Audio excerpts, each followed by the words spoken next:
Bonjour à tous et bienvenue sur la tribune Coruscante pour cette nouvelle vidéo de review dans laquelle on va parler du manga Leia, princesse d'Alderaan, tome 2. Il vient de sortir très récemment avec Visions et The Mandalorian tome 1, et ces deux-là feront l'objet d'ailleurs d'autres vidéos, mais aujourd'hui on va parler de celui-ci. Comme d'habitude, il y aura une première partie sans spoilers dans laquelle je donnerai mon avis global sur ce nouveau manga, et évidemment ce sera suivi d'une partie avec spoil dans laquelle j'irai bien plus en détail sur tout ce que j'ai à remarquer. Tout d'abord, je le rappelle, j'avais beaucoup apprécié le roman original, donc Leia, princesse d'Alderaan de Claudia Gray. J'avais beaucoup aimé le premier tome, et de même pour ce second tome qui poursuit cette histoire que j'avais trouvée vraiment très appréciable et très intéressante. On reprend l'histoire de Leia où elle s'était interrompue à la fin du premier tome, à savoir quand elle découvre Bail Organa, son père, sur Crait, dans une base de la rébellion. Et justement, ça va traiter de son lien avec ses parents, de sa volonté d'intégrer la rébellion. Il y a une mission particulière qu'elle va mener qui est assez intéressante. Un des événements très marquants du livre que j'avais beaucoup apprécié, avec quand même pas mal de tensions, pas mal de trucs assez bien faits. J'en profite aussi pour dire que les dessins d'Aruichi sont vraiment très très bien, comme pour le premier tome.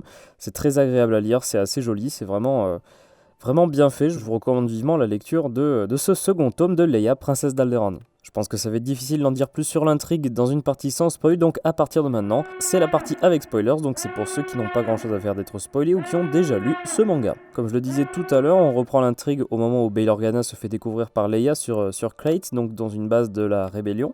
Elle découvre justement l'implication de son père dans cette organisation contre l'Empire, et c'est un choc du coup assez intéressant pour ce personnage, puisque justement elle voudrait participer à ça, elle est contre l'Empire, mais son père et sa mère préférerait du coup la protéger de tout ça. Donc pour l'instant, ils la mettent dans l'ombre, et ce qui est assez intéressant, c'est que justement, elle a un intérêt pour la rébellion, mais il y a des événements qui vont se passer dans ce tome 2, qui vont remettre en question un petit peu tout ça, justement puisqu'elle va aller sur Onoam, une lune de Naboo, pour faire son épreuve du cœur. Ça fait partie des différentes choses qu'elle doit faire pour devenir l'héritier légitime d'Alderaan, et elle va vouloir venir en aide aux mineurs qui sont sur cette lune-là, en leur apportant du matériel et de quoi subvenir à leurs besoins. Elle rencontre Dalné, donc la reine de Naboo de l'époque, et lors de la visite avec les mineurs, elle apprend que ce qu'elle va faire, ça va servir à rien, puisque justement l'Empire, ou le contremaître local, enfin bref, ceux qui sont en charge de cette mine-là vont s'accaparer les nouvelles ressources et vont les revendre, donc en fait les mineurs n'en auront pas profité du tout ça aura été complètement inutile au final. Et là l'idée c'est que Leia veut vraiment faire quelque chose qui a un impact direct sur ces gens-là, et décide de vouloir aller voir le gouverneur local de Naboo, du secteur Comel, donc qui est le Moff Korch Panaka, qui est évidemment le même personnage que l'on a vu dans la menace fantôme, puisqu'il est devenu Moff entre temps. C'est un fidèle de l'empereur, on nous le montre en tout cas comme ça. Ça a l'air d'être quelqu'un assez intègre, assez honnête, mais très très fidèle à Palpatine, donc Leia et Dalné, la reine de Naboo, vont tenter leur chance. Vu qu'elle s'est salie pendant la visite, ça c'est assez marrant d'ailleurs, Leia est contrainte d'abandonner la robe qu'elle avait et d'utiliser une robe qui ressemble beaucoup à celle que portait Padmé dans l'épisode 1. Il me semble que c'est exactement la même pendant la célébration de fin de l'épisode 1, et du coup ça va être assez important pour la suite, puisque justement lorsqu'ils vont voir le Moff Panaka, voyant Leia dans une robe ressemblant à celle de Padmé, a d'un seul coup un flash de Padmé Amidala, et ça se sait que Leia est adoptée, c'est publiquement connu, et Panaka il commence à relier les deux informations. Ah, vous connaissez pas vos parents? Ouais, d'accord, très bien. Ah, vous êtes né il y a 16 ans? Padmé elle est morte il y a 16 ans? Voilà, ça commence à...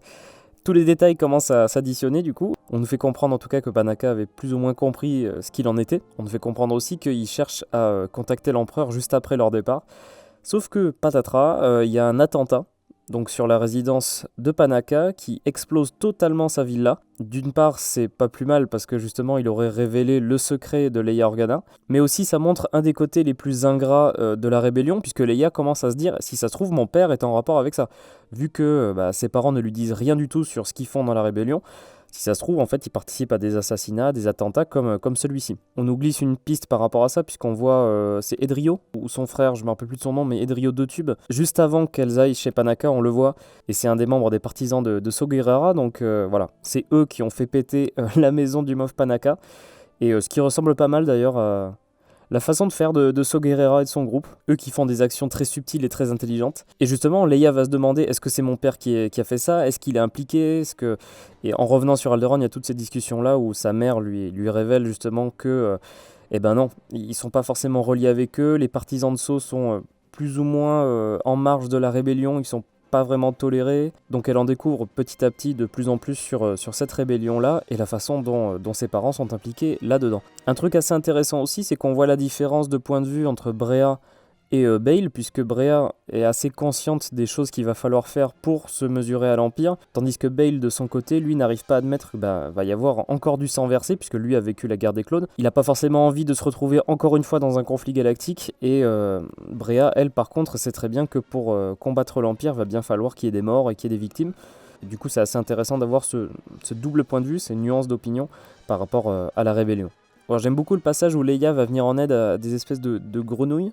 Alors, il y a un passage avec ces 3PO en plus qui est très drôle. Donc c'est sur la planète Shalhoda où la princesse Leia doit remettre des vaccins. Eux ne veulent pas les recevoir puisque soi-disant ils sont capables de se débrouiller tout seuls. Et Leia fait montre un petit peu de son caractère assez trempé dans le sens où elle mène une discussion assez vive avec le leader de ces aliens-là.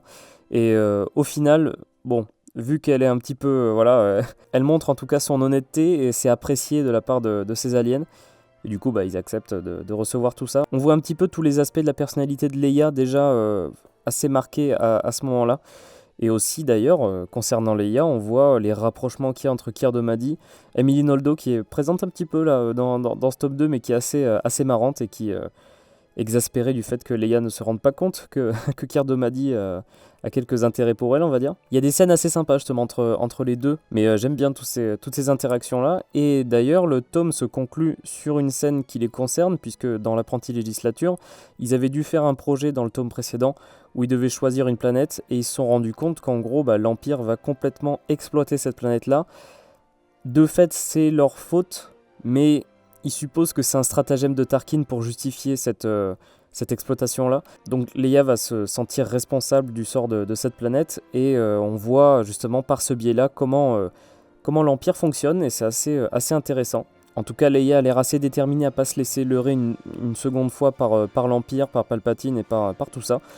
Et on la voit de plus en plus déterminée à faire ce qu'il faut pour rentrer dans la rébellion, pour faire des choses justement pour améliorer le sort des gens. Et justement, c'est assez intéressant de voir comment ce personnage est confronté à ces découvertes-là et petit à petit va rejoindre du coup la rébellion. C'est assez sympa et j'espère qu'on aura droit à la suite très, très prochainement. Alors je sais déjà comment ça se finit puisque j'ai déjà lu le roman de Claudia Gray, mais c'est assez intéressant de le revoir d'une certaine façon avec les illustrations de certains personnages. Je trouve par exemple que l'attentat de Panaka est assez bien dessiné, bien retranscrit, et j'ai trouvé ça très appréciable d'avoir certaines scènes assez marquantes de ce roman. Ça y est, on les a visuellement, on les voit grâce à ce manga-là, et c'est assez cool justement de pouvoir visualiser tout ça.